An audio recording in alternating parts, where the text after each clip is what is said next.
Happy Thanksgiving month, everybody, and Tony here with my review of a new production of Verdi's Macbeth, which I saw at the Deutsche Oper Berlin.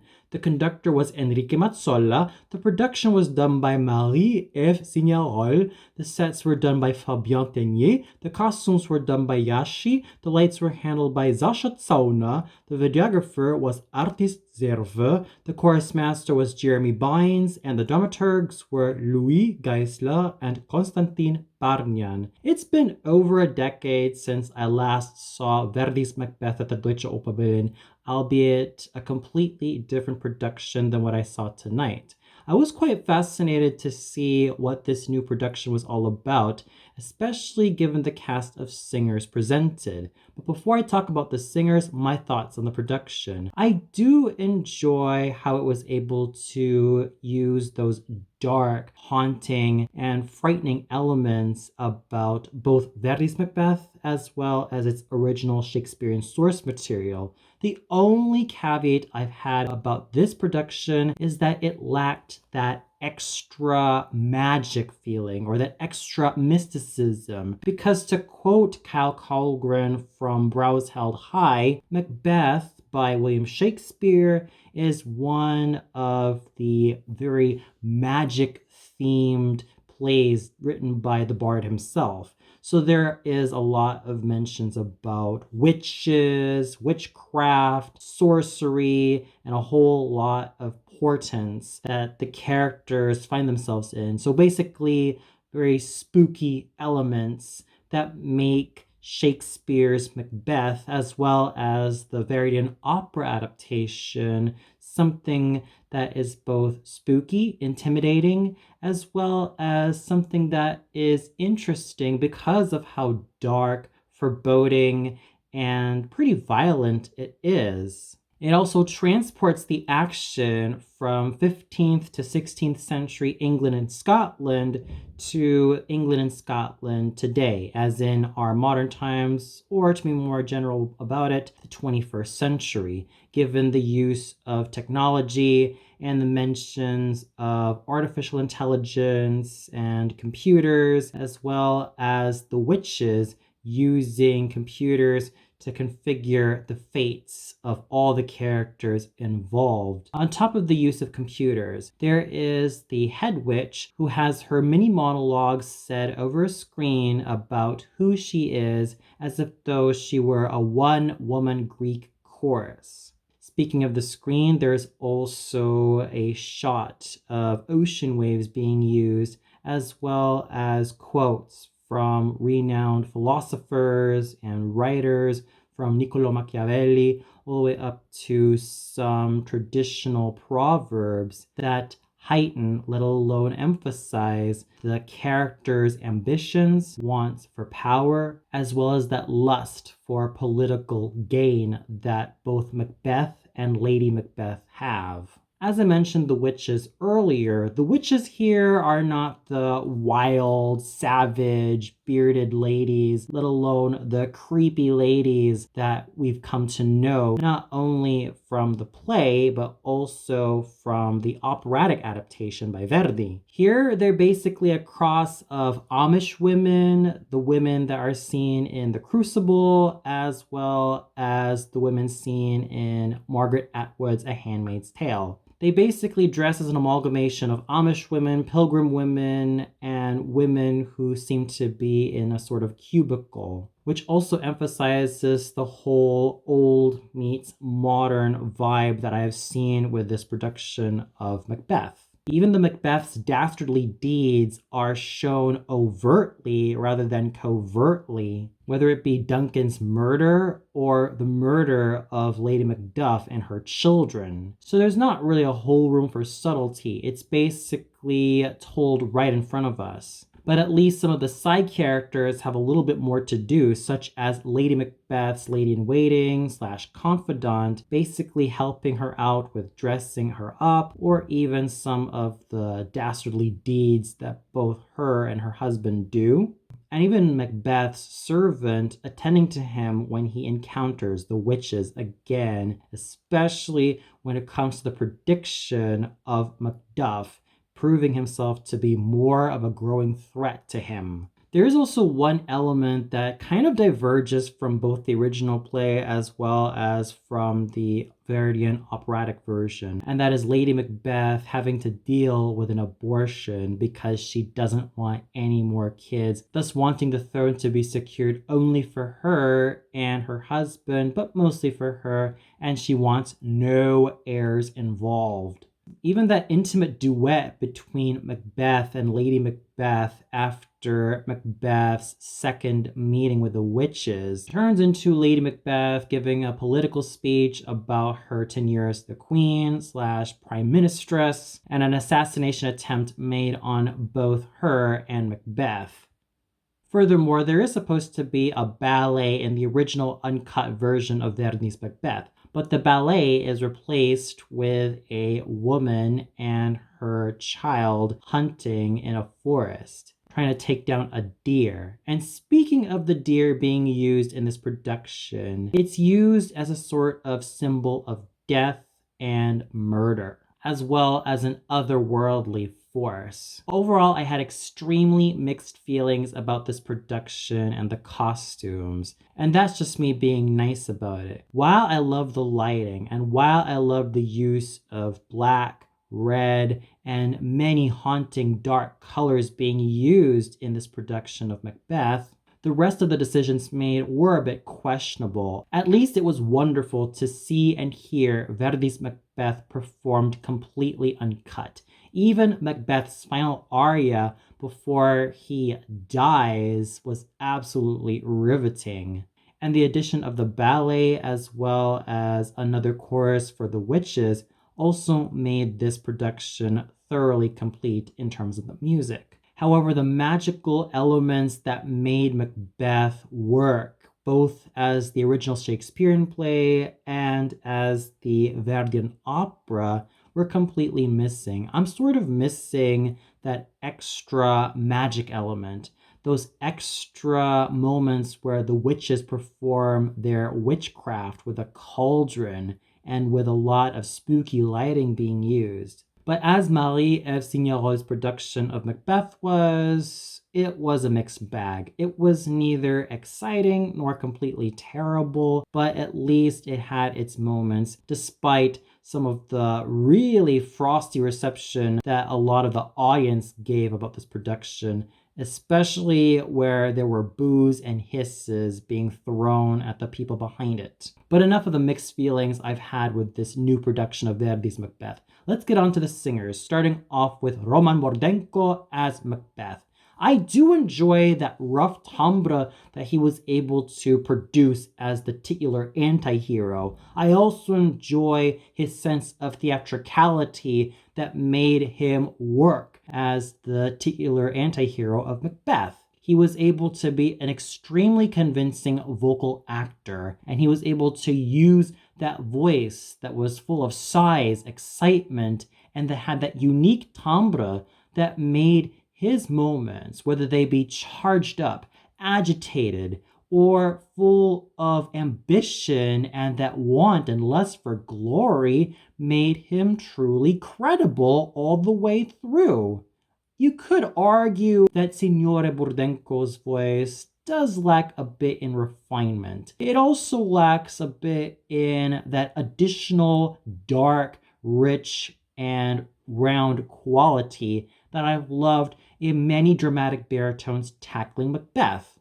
Because my ideal voices for Macbeth are the likes of Gian-Giacomo Guelfi, who is my number one favorite Macbeth of all time, Tito Gobbi, Silvano Carolli, Gino Becchi, Enzo Mascarini, Norman Bailey, and Peter Glossop. And if I want a Macbeth with a lot more of an edge to his voice and a lot more sharpness, I can never go wrong with Cheryl Milnes because of how he was able to make his conflicts, both internal and external, all the more fully realized. And lest I forget about Leonard Warren, who was a supreme vocal actor who made his overall performance of Macbeth truly credible.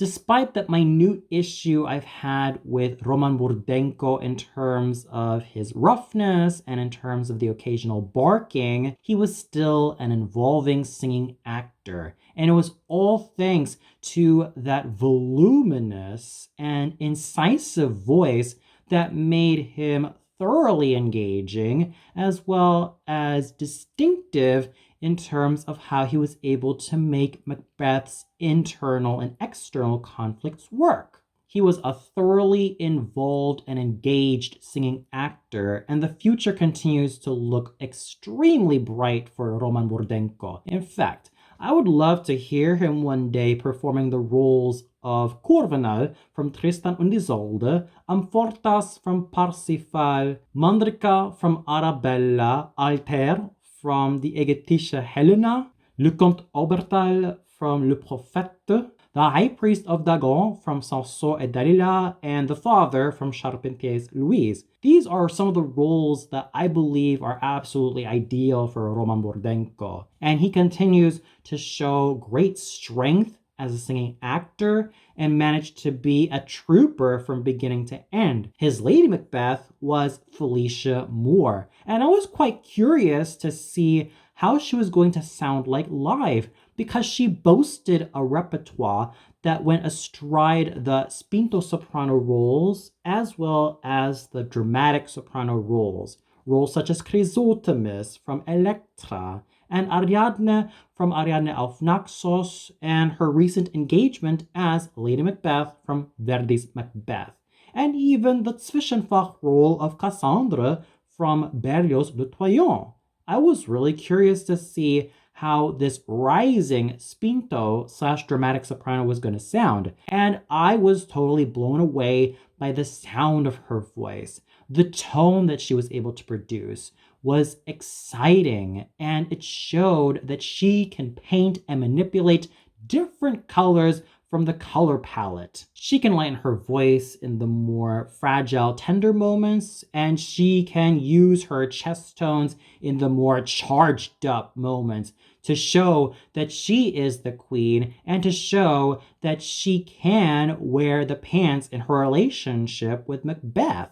She exuded vocal strength and a whole bunch of charisma as a singing actress, and it was all thanks to not only her chest tones, which were rich, round, and absolutely voluminous, but her top notes were also brilliant. She was able to lunge at them fearlessly and without any effort whatsoever. So there was no doubt that Felicia Moore won, triumphed, and excelled as Lady Macbeth. However, there were a couple of things that were working against her, but not really that major. The first thing that kind of worked against her was a caprino in her voice, especially when she tries to hit a lot of the high notes. And it was especially noticeable in her first aria, but I could interpret her slight caprino as Lady Macbeth's agitation, excitement, and nervousness of what will eventually come for her and her husband. The second liability that kind of worked against Felicia Moore was her tendency to kind of forget some of her chest tones, let alone her coordinated chest tones, which was also kind of an issue in her first act aria. However, she did get a whole lot better.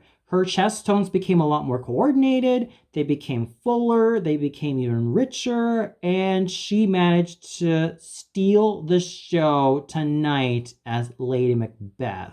While I can never, ever forget how strong, powerful, and awesome Birgit Nilsson, Maria Callas, Leonie Reznek, Lela Jancher, Shirley Verrett, Marion Lipot, Gwyneth Jones, Eleanor Ross, and Elena Solutis were, because they were able to use their chest tones all the way through and really coordinate them with a lot of strength, especially where the greatest Lady Macbeth of all time, Maria Callas, was concerned. But regardless, Felicia Moore was in a class of her own. Her top notes were ringing, her chest tones were strong and sturdy, and she was able to make the best, vocally and theatrically, out of Lady Macbeth's music as well as her overall character. So I cannot wait to see a lot more of Miss Moore. And I'm pretty sure that I'll see a lot more of her as Madalena de Coigny, Adriana Lecouvreur, more performances of Zenta from Der Fliegende Holländer, Freya from Das Rheingold, the third Norn from Goethe Dämmerung, Floria Tosca from Puccini's Tosca, Minnie from La Fanciulla del West, Abigail from Nabucco, Leonora di Vargas from La Forza del Destino, and Amelia from Un ballo in maschera. Basically, the roles designated for a spinto and dramatic soprano. And I also hope that she remains consistent and conscientious of her choice of repertoire,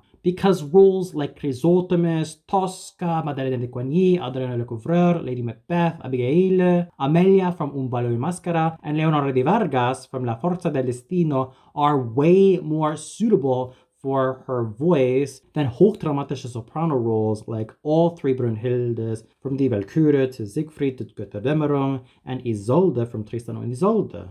Therefore, I encourage Felicia Moore to continue strengthening her chest tones and really give in and commit herself to coordinating her chest tones a lot more, as well as use coordinated chest tones so that her voice can really be at its most stable, as well as continue to grow in additional resonance as well as additional overall power. Nevertheless, I still have to applaud Felicia Moore for doing such an outstanding, let alone an excellent job as Lady Macbeth. Marco Mimica was absolutely awesome as Banco. He didn't sound throaty at all. He managed to sound richer, fuller, and way more resonant. That's just how much he was able to grow as a basso cantante. That is just how much his voice grew so handsomely, and his voice became a lot more pleasing to the ear and a lot more resonant in both the lower register as well as the higher register. So he was able to show a lot more vocal strength as Banco, and do so in a way that made him excellent throughout the evening. While I can still never go wrong with Nikolai Gyaurov, Jerome Hines, and Giorgio Tozzi being my absolutely favorite bancos of all time, I could still give a whole lot of credit to Marco Mimica for what he was able to accomplish as Banco, especially where his resonant basso cantante voice was concerned.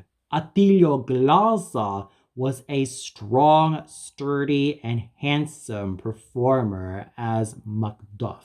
There are good words starting with the letter C that I can perfectly describe Attilio Glaza as a singer. He has consistency in his technique. He has charisma as a singing actor. He has coordination in his voice, and his color palette shows vibrance, beauty, handsomeness, and an overall elegant tone. In fact, Attilio Glaza's greatest strength has always been his peerless musicianship, which he has also been using as an asset starting from his younger years as a more lyrical singer to his current tenure specializing in more spinto tenor roles. And his voice has definitely grown in incision and presence and strength to the point where I was in love with his performance of Macduff. His rendition of O Figli Miei, which then leads up to the main aria, Alla Paterna Mano, was flawlessly sung with style, ease, nuance, and a whole lot of grace. And while I do prefer the meatier and more incisive and sword-like voices found in Mario Filippeschi, Franco Corelli, Carlo Bergonzi, Bruno Prevedi, Flaviano Labo, Pedro La Virgen, and Gianfranco Cecchelle, I can still give a whole lot of credit and kudos to Signore Attilio Glaza for what he was able to accomplish as a consistently excellent singing actor with a beautifully handsome voice and a whole lot of awesomely peerless musicianship from bottom to top. he was able to cover his notes well, and his voice continued to be as fresh, handsome, and charismatic as a fine garden of daisies and a whole bunch of flowers. So bravo to him for a job excellently done as Macduff. Singing Malcolm was the ever excellent and ever superb Thomas Ciluffo, and his voice continues to radiate with excellent purity and a whole lot of wonderful musicianship, considering how he was able to use squillo to his advantage, and on top of that, have a whole lot of vocal and theatrical charisma. He won me over as Malcolm, and he triumphed and owned Malcolm's music with everything he's got. He continues to have a bright and promising future ahead of him. In fact, I can't wait to see him as David from Die Meistersinger from Nuremberg and Froh from Das Rheingold, and even Baroncelli from Rienzi. The possibilities for Thomas Ciluffo are absolutely endless because he has the beautiful sounding and vocally present, let alone omnipresent, light lyric tenor voice that made him win, and more win in my eyes as a singing actor, let alone my ears as someone with a naturally cultivated tone and loads of excellent bel canto singing, which Thomas Ciluffo made it his greatest asset of all time. Nina Solodovnikova was superb as the Lady in Waiting, using her excellent lyric soprano voice that also has the capabilities of doing great coloratura work to her advantage, and even taking advantage of her good chest tones to make her performance as the Lady in Waiting an absolutely wonderful standout. Gerard Ferreras was also in excellent form as the murderer and the doctor, all thanks to his clear sounding and wonderfully toned bass baritone / basso cantante voice, and I would even love to hear him sing Banco one day. Dean Murphy's excellent charisma and wonderfully toned cavalier baritone voice being put to excellent use as the servant, the herald, and the first spirit. And special props has to go to Damian Grushovnik for his clear-toned and bell-like third spirit, especially considering that his voice soprano voice radiated wonderfully with excellent technique. And I also have to give a great amount of kudos to Dana Marie-Ève as the head witch, the call girl, and Lady Macduff. Hagen Henning doing a fine job as King Duncan, the waiter, and the photographer. Emile Pire, whose youthfulness was put to fine use as Fleance, and the Deerman being played by Pierre Emu, in which he was able to combine that agile virility and that haunting and mysterious nature about him. So overall, the singing was wonderful all throughout. Felicia Moore definitely made a strong first impression on me as Lady Macbeth, all thanks to how much clarity she was able to produce, whether it be on the top notes or in her chest tones, and even some of her coordinated chest tones sounded really good. In fact, Felicia Moore was absolutely laudable tonight as Lady Macbeth. Her artistry and musicianship won me over, and she is a voice, let alone a singer, I will definitely make it my priority to hear and see a lot more of. Roman Burdenko was in excellent form as Macbeth, using that vocal crudeness to his advantage, especially in terms of making Macbeth a conflicted yet extremely anti-heroic protagonist. Marco Mimica's Banco was excellently sung, and tonight's two standout tenors, Attilio Glazar as Macduff and Thomas Ciluffo as Malcolm, were absolutely excellent in how they were able to produce those golden clarion tones. And special kudos also has to go to Nina Soldovnikova, Dean Murphy, Gerard Ferreras, Damian Grushovnik, Dana Marie-Ève, Hagen Henning, Emile Pire, and Pierre Emme for doing excellent jobs in their respective roles. So bravo to all of the singers and actors involved.